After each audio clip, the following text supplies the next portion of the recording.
IT bleeding red, Geo storming in, defense absolutely flying, and NSC finally knocking on Dalal Street's door. One single week, four massive story. Let's break it down. Hey everyone, welcome back to Converse Capital. Here's what actually moved the market this week. And stay till end because BSC launched something quirky this week that nobody saw coming. Nifty gained 1.65% this week. Most sectors participated in the rally except one, which was IT, which completely spoiled the party on Friday. Why? Because Accenture cut its outlook Thursday night. By Friday morning, Indian IT stocks were under huge pressure. Infosys and TCS hit multi-year lows. So one US earning update, a sector-wide reaction in India. But outside IT, domestic themes were on fire. Consumer services gained around 7.3%, retail gained around 7.7%, and insurance was up more than 7%. So while global tech struggled, domestic India kept moving. But the real standout sector was defense, which was up by 6.58%. And mind it was despite US Iran peace deal. So what triggered it?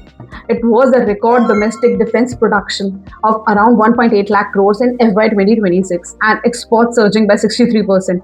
Technically too, the index has broken out of the major resistance zone with momentum still firmly intact.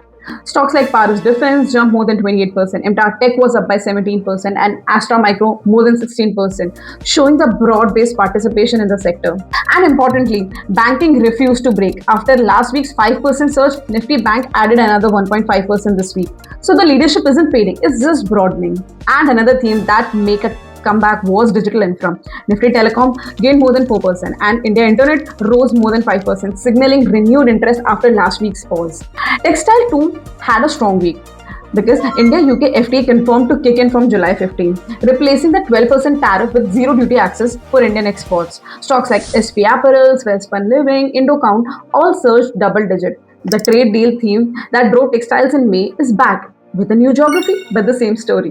And here's the interesting part. Despite Friday's weakness, FIS turned out to be net buyers purchasing around 4,860 crores in the cash market, while DIS booked profits. Finally, the fun fact.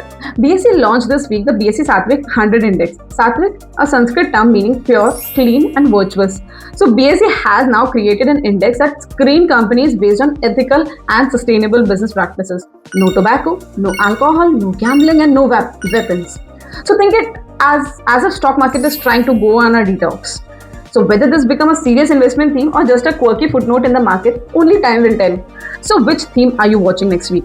Defense, digital infra, or the IPO wave? Let me know in the comments and follow Converse Capital for more weekly updates.